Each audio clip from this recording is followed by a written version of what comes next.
So నేను demon Pawan ఏడుస్తాను ఎందువల్ల అంటే ప్రియా మామూలుగా ఫన్నీగానే డైలాగ్స్ వేసేస్తుంటది. సో అలాగే డీమోన్ పవన్ మీద కూడా ఏదో డైలాగ్ వేసినట్టుంది. సో దానికని ఏడుస్తాడు తను ఏడ్చాడని చెప్పి ప్రియా ఇంకా ఎక్కువ ఏడ్చేస్తుంది. మరి అక్కడ నాకు ఏంటి సీన్ ఏంటో అర్థం కాలేదు నాకు నిజంగా నిన్న. సీరియస్ గా చెప్తున్నా, వాడు ఏడ్చాడు. పోనీ ఒకడు మన వల్ల బాధపడ్డాడు అని తెలిస్తే మనం వెళ్ళి ఆడితో మాట్లాడి సార్ట్అవుట్ చేసుకుంటే అయిపోయింది అక్కడితోటి. సో ఆడు ఏడ్చాడని చెప్పి ఆడు ఎందువల్ల ఏడుస్తున్నాడు నేను నెగిటివ్ అయిపోతానని తిని అనుకొని సో తిని ఇంకా ఎక్కువ ఏడ్ చేస్తుంది అనమాట. సో ఇదైతే మాత్రం నాకు నిన్న అసలు కామన్ సెన్స్ లేదు, చాలా కామెడీగా అనిపించిందండి నాకు నిన్న. సో మనం ఎవరం ఊహించని విధంగా సృష్టి ఈరోజు ఎలిమినేట్ అయిపోయింది. సో అది ఎందువల్ల అంటే 3 థియరీస్ చెప్తాను.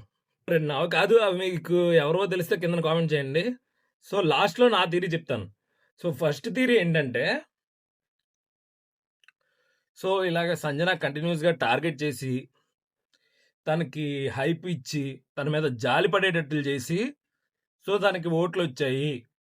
సో లేదంటే వీళ్ళిద్దరి మధ్యన వైరం బాగుంటుంది కాబట్టి సో జనాలు ఓట్లేసి గెలిపించారు. సో ఇది ఫస్ట్ థియరీ.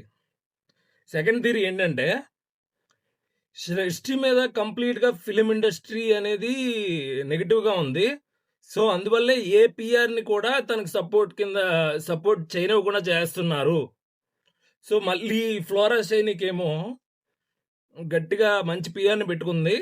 సో అందువల్లే ఫ్లోరా శైని ఈ వీక్ సేవ్ అయింది. సో ఇది రెండో థియరీ అనమాట.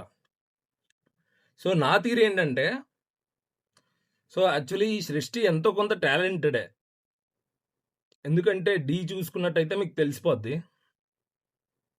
డీ షోలో అమ్మాయి పర్ఫార్మెన్స్. కాకపోతే అది ఏదో ఇష్యూ ఏదో అయింది, అవన్నీ సెకండరీ. సో అవి జనాలు ఎవరు పట్టించుకోరు.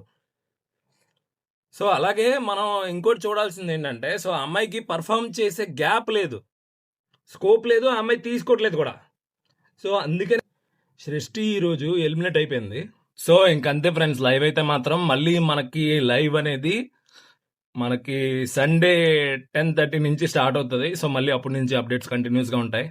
సో ఛానల్ ఎవరైతే సబ్స్క్రైబ్ చేసుకోలేదో దయచేసి సబ్స్క్రైబ్ చేసుకోండి, ఓకేనా? కొద్దిగా లైక్ల బటన్లు కొడితే మనం కొద్దిగా వేరే వాళ్ళకి రీచ్ అవుతుంది. So thank you so much.